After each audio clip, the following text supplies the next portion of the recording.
তোমার বাবা আছে? আলম সাহেব, বাইরে আসুন। স্যার, আপনারা?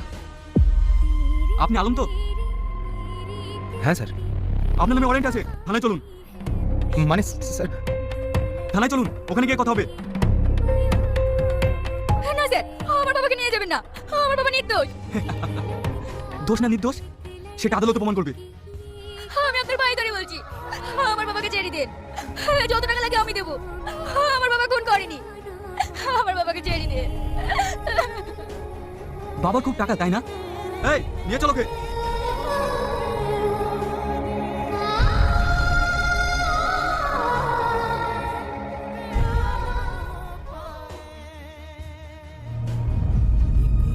কনস্টেবল, ওনাকে আমার কাছে নিয়ে এসো।